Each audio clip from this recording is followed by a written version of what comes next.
Simulating the ocean is hard. Simulating a face is harder. And the reason for that is because our facial expression is used to communicate, even subtle ones. And in 1970, a roboticist in Japan wrote about this behavior called the uncanny valley.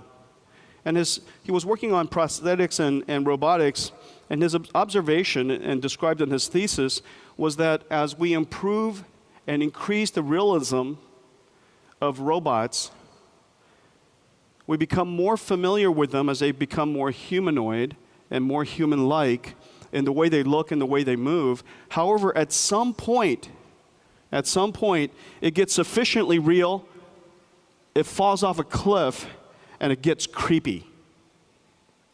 At some point, it gets creepy. Now, I've shown a few examples here of some of my favorite movies, and of course, Bumblebee in Transformers doesn't resemble any human, and so it doesn't affect us. We're familiar with him; he's fine. Sonny in iRobot, fantastic movie, is fine too because his whole body is metallic. He looks a little bit humanoid. He looks a little bit like human. He has human facial expressions, but you can tell they're not trying to emulate a human. And then, of course, Tintin and Captain Haddock, they came right on that line. Would you guys say? They came right close to the line. It was beautiful. It was wonderful to watch, but they came right to the cliff of creepiness. And then Angelina Jolie went right over it. This is, she was the mother of Grendel, and she is a monster, and the entire performance was just creepy beyond belief. And that is a perfect illustration of the uncanny valley. Well, the reason, of course, is that we understand what humans look like. We see them all the time. And so our eyes are so acute, we pick on the subtlest of details.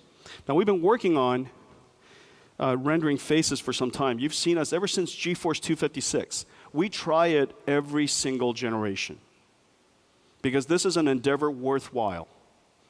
Although it's difficult, this is an endeavor worthwhile. And it's the benefits, I'll explain in a second, if I can convey to you, if I can impress you with the upcoming demonstration. But before we show you what the new technology will do, let me show you what we did just recently. This is Dawn. Dawn is a fairy. Dawn is beautifully rendered. The hair is beautiful. This is Kepler Dawn. It took us nearly 20 years to be able to create what appears to be a fairy, beautifully animated. The thing that's really cool about Dawn is her skin and her hair. The way that the human skin works, it doesn't just bounce light. Light actually permeates through our skin, scatters underneath our skin, and then comes bouncing out in a whole lot of different directions. That creates that kind of lifelike look instead of plaster or just brown paint. She's really, really quite beautiful. The thing Dawn is a breakthrough in a lot of ways. The depth of field effects that you see that create the cinematic look in this particular shot, the soft shadows. Look at her pores, the bump maps, the light maps, the specular maps, all of this technology that was necessary to produce Dawn. But let's Dawn, if we could have Dawn do a performance, please. And this is where the challenge of computer graphics comes.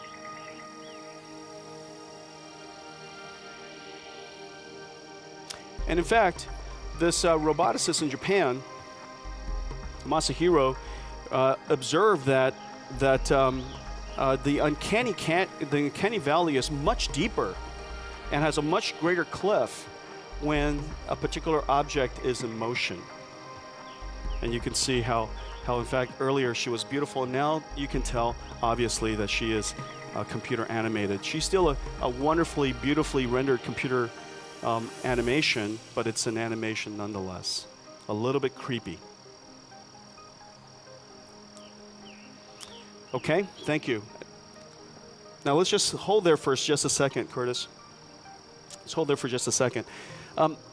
Before I show you the next one, let me tell you how it's done. The way that, if we could just turn on the light for just a second. Let me tell you how it's done. It's a partnership between us and Paul Debevic's USC ICT lab. It's the Institute of Creative Technologies down at University of Southern California. They invented this performance capture technology called a light stage. You literally walk into a sphere, it's a room-sized sphere, surrounded by a whole bunch of cameras, about 156 cameras. Each one of the cameras are lit by white LED lights so that you can simultaneously light every single direction at the same time. It also has cameras that are polarized and properly filtered so that it could take all kinds of different types of, extract different types of information from that scene.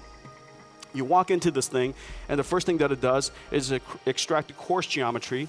It takes a whole bunch of pictures, and from that extracts the 3D geometry. It also takes a whole bunch of light field information so that it can extract the subtle geometries, like your pores, like your wrinkles, and so on and so forth. Now here comes the miracle. That's just the three-dimensional geometry. The thing that happens after that is they then turn all of these into video. And using video cameras, they capture the video in this sphere of someone performing various expressions, about 30 expressions. Now that's easy to do. That part is easy to do. The mathematical part is to figure out how to take all of those videos of 30 different expressions, sad, happy, confused, intense, concentration, you name it. To take those 30 expressions and extract from it the smallest library of mosaics that represent how you move, how you express. They extract from all of this incredible amounts of video and incredible amounts of camera work that was done into 32 gigabytes, about 1.5 Blu-ray DVDs worth of digital content that programmatically allows you to replay almost any expression. Okay? Now, of course, 32 gigabytes is still too much for us to perform in real time, and so our team created a new technology called FaceWorks. The last thing was called WaveWorks. This is called FaceWorks. FaceWorks takes this 32 gigabytes of information and condenses and compresses it even further to about 400 megabytes. And what's left are three-dimensional meshes that we articulate using our GPU. These meshes are articulated using the GPU. The meshes are being synthesized and created in real time, tessellated in real time. And we take the light maps and the bump maps and the texture maps. We compress all of it into a new way of rendering facial expression. FaceWorks is really a breakthrough piece of work. And, well, let's show it to you. This is digital IRA. IRA is not a recording. IRA is being processed in real time on a GPU called the Titan. Just mathematically, it takes about 8,000 instructions, 8,000 instruction long program to articulate the geometry, all of the meshes, and all of the pixel processing necessary for each and every pixel. Each one, the 8,000 instructions, call it 5 floating point operations per instruction, 40,000 ops per pixel. Multiply that by, call it half the screen of HD, and multiply that by 60 hertz, and you get something along the lines of about 2 teraflops, which is about half of the performance necessary by Titan, which is one of the reasons why we built Titan, so that we can do things like this. Now, of course, the lighting is wonderful. You can see the subtleties of the pores. Look at the way the shadow rolls over him. His eyes.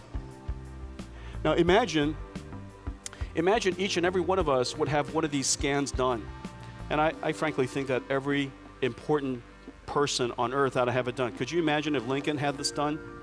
And we could literally sit there and talk to him and listen to him talk and give that speech in a fidelity like this. What would it be like if we could use this for telepresence? So instead of video conferencing, our words are translated into instructions which should express or animate the avatar on the other end. We can talk to you from just about any angle. You can move around and look around. Now let's make Ira say a few things just to. So Ira, what did you have for breakfast? I ordered a yogurt parfait, and the whole parfait was fruit, frozen fruit. There was no yogurt. It's supposed to be half fruit and half yogurt, but the whole thing is frozen fruit. That's pretty amazing, huh? That's really amazing. Hey, let me ask you something. Have you heard of Shield? What do you think about Shield? Take my money! All right, let's see, what can I make you do? Hey, show me Zoolander. That's not bad.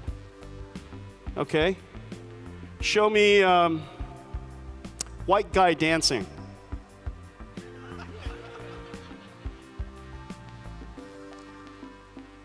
Only all the Asians laughed. Only all the Asians laughed. Okay, you guys, that's great. That's Digital Ira, you guys. Let's put our hands together for the team. Good job, you guys. And all of that was running on Titan.